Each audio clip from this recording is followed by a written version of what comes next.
பல்லாண்டு பல்லாண்டு பல்லாயிரத்தாண்டு பல கோடி நூறாயிரம் பல்லாண்டு பல்லாண்டு பல்லாயிரத்தாண்டு பல கோடி நூறாயிரம் மல்லாண்டு தின்கோள் மணிவண்ணவன் செவ்வடி செவ்வி திருக்காப்பு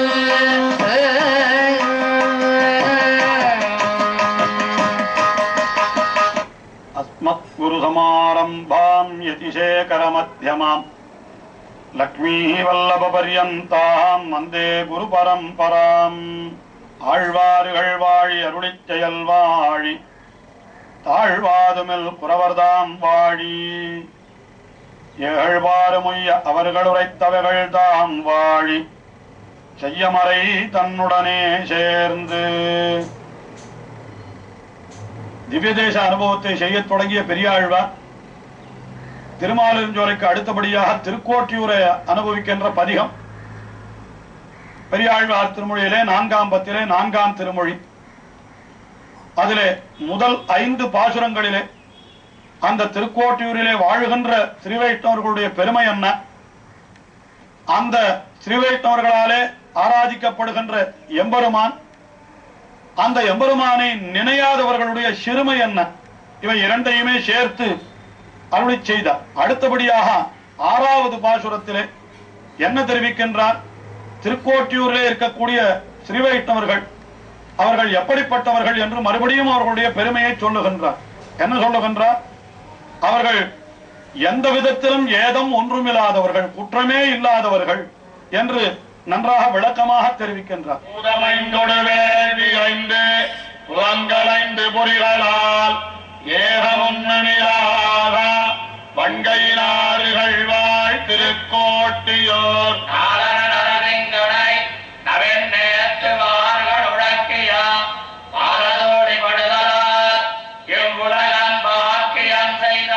பூதமைந்தொடு வேள்வி 5 புலன்கள் 5 பொறிகள் 5 என்று எல்லாம் 5 இருக்கிறது.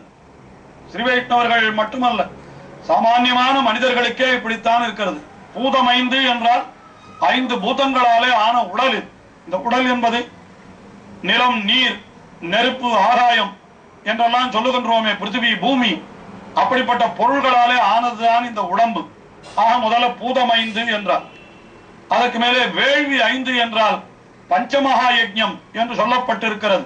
பூத யஜ்ஞம், தேவ யஜ்ஞம், பித்ரு யஜ்ஞம், பிரம்ம யஜ்ஞம் என்றெல்லாம் ஒருத்தன் செய்ய வேண்டிய யஜ்ஞங்கள் 5 ஆயினாலே அதற்கு வேள்வி 5 என்று பெயர். அதற்கு மேலே புலன்கள் 5 என்றால் அந்த செவிவாய், கண்மூக்கு, உடல் என்று 5 புலன், அவைகள் 5. பொறி 5 என்றால் அந்த 5 புலன்களுக்கு விஷயமான சப்தம், ரூபம், ரசம், கந்தம், ஸ்பர்ஷம் என்று சொல்லப்படுகின்றவை. இதெல்லாம் 5 சொல்லப்பட்டிருக்கிறது. இவைகளெல்லாம் எதற்காக என்றால், இவைகளெல்லாம் எல்லாம் எனக்காக என்று எவனொருத்தன் நினைக்கிறானோ, நான் அனுபவிப்பதற்கு, இந்த உடல் எதற்காக, நான் அனுபவிப்பதற்காக, நான் செய்யக்கூடிய பஞ்சமகா யஜ்ஞங்கள் எதற்காக, நான் நன்மை அடைவதற்காக என்று நினைத்தானால், இந்த புலன்கள் எல்லாம் என்னுடைய ஆனந்தத்திற்காக என்று நினைத்தால் அது ஒரு பெரிய குற்றம். ஆனால் அப்படி நினைக்காமல் இவைகளெல்லாம் பகவானுக்கு தொண்டு செய்வதற்காகத்தான், இந்த உடல் பகவானுக்கு தொண்டு செய்வதற்காக ஏற்பட்டது. நாம் செய்யக்கூடிய யஜ்ஞங்கள் எல்லாம் பகவானுக்கு ஆராதனமாக அமைந்தது. அவனை பற்றி நாம் காதாலே கேட்க வேண்டும், அவனை கண்ணாலே செவிக்க வேண்டும் என்று நினைத்தால் அதுதான் குற்றம் இல்லாமை. அதிலேயும் இது பகவானுக்கு என்று நினையாமல் பாகவதர்களுக்கு என்று நினைத்தால், அதாவது இந்த உடல் எம்பெருமானுக்கு மட்டுமல்ல, எம்பெருமானுடைய அடியவர்களுக்கு, எம்பெருமானுடைய அடியவர்களை ஆராதிப்பதுதான் யஜ்ஞம், அவர்களுடைய சொற்களை கேட்பதுதான் நம்முடைய புலன்களுக்கும் பொறிகளுக்கும் விஷயம் என்று எவன் நினைத்திருக்கிறானோ அவன்தான் ஏதம் ஒன்றுமில்லாதவன். ஆக இப்படி பூதம் 5, வேள்வி 5, புலன்கள் 5, பொறிகளால் ஏதம் ஒன்றுமில்லாத வன்கையினார்கள் என்று திருக்கோட்டியூரிலே இருப்பவர்கள் அத்தனை பேரும் இப்படிப்பட்ட விஷயங்கள் அத்தனையும் பாகவத விஷயத்திலே ஆக்கினபடியினாலே அவர்கள் ஏதம் குற்றம் என்பதே இல்லாதவர்கள் என்று அந்த திருக்கோட்டியூர் வாழ் ஸ்ரீவைஷ்ணவர்களுக்கு உண்டான பெருமையை பெரியாழ்வார் அருளி செய்கிறார். அப்படிப்பட்ட வன்கையினார்கள் வாழ் திருக்கோட்டியூர்.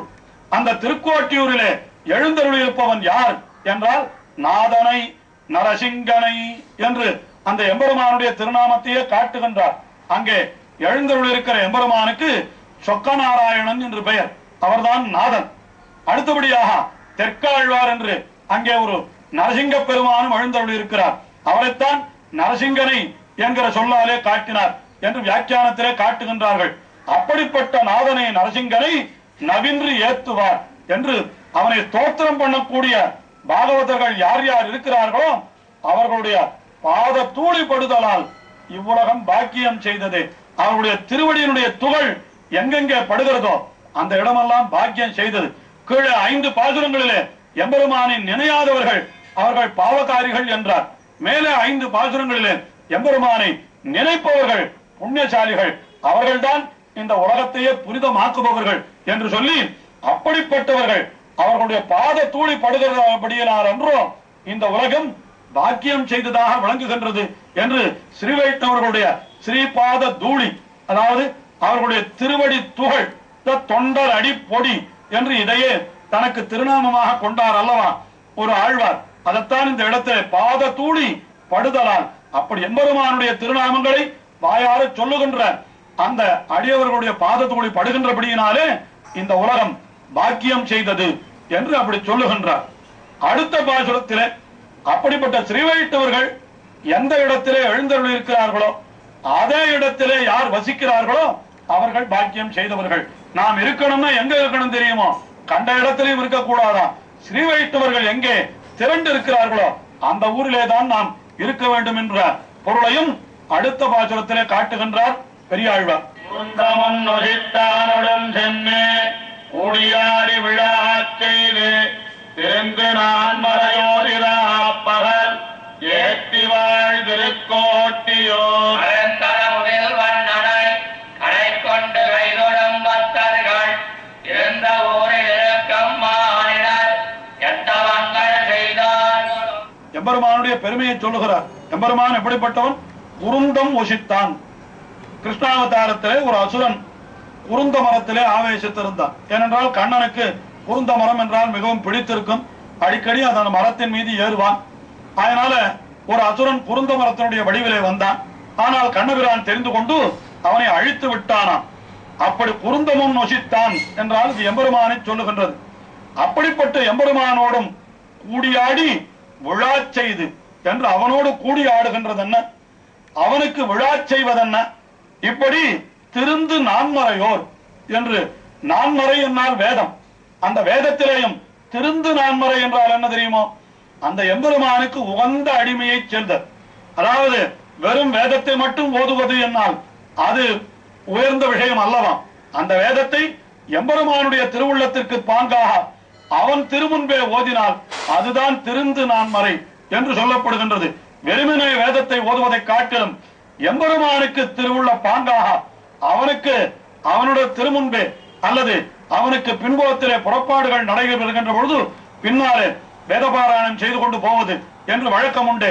அதையும் நாம் கொள்ளலாம். ஆக விழா செய்து நான்மறை திருந்து நான்மறையோர் என்று விழாவிலே நான்மறைகள் என்று சொல்லப்பட்டிருக்கிறபடியினாலே அந்த எம்பெருமானுடைய புறப்பாடுகளிலே அவனுக்கு வேதத்தை ஓதுபவர்கள் என்று கூட நாம் இப்படி பொருள் கொள்ளலாம். அப்படிப்பட்ட திருந்து நான்மறையோர் ஏத்தி வாழ் அந்த எம்பெருமானை தோத்திரம் பண்ணுகிறார்கள்.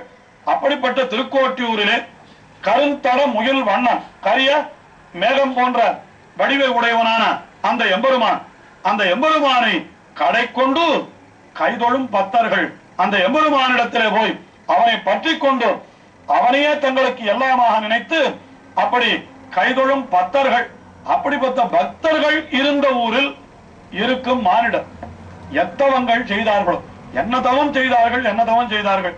இப்படி எங்கோ ஒருவரும் இல்லாத ஊரிலே போய் இவர்கள் இராமல் பரம பாகவதர்கள் இருக்கிற ஊரிலே இவர்கள் இருக்கிறார்களே. ஏனென்றால் அந்த பாகவதர்களுடைய கட்டாட்சமடியாக இவர்களுக்கும் கூட எம்பெருமானுக்கு கைங்கரியம் செய்ய வேண்டும் என்ற எண்ணம் உண்டாகும்.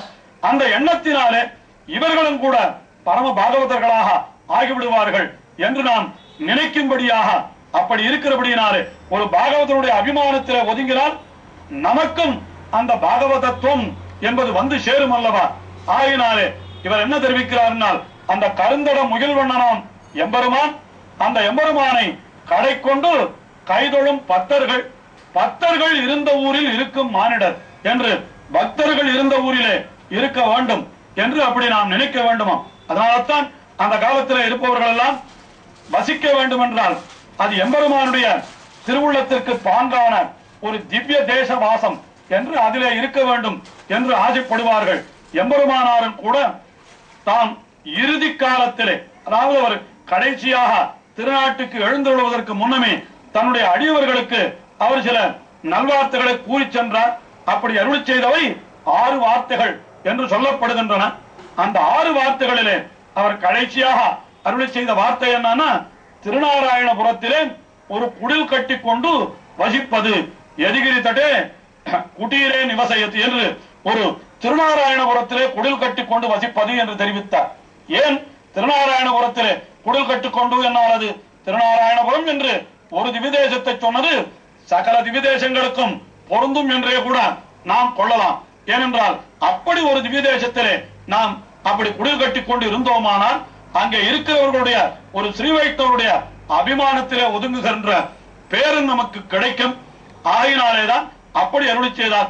அதனாலே நமக்கு திவ்ய பிரபந்தங்களை கற்க வேண்டும், இந்த வியாக்கியானங்களை சேவிக்க வேண்டும் என்றெல்லாம் கூட நமக்கு ஆசை எழும் என்கிற காரணத்தினாலே அப்படி அருளி செய்தார்.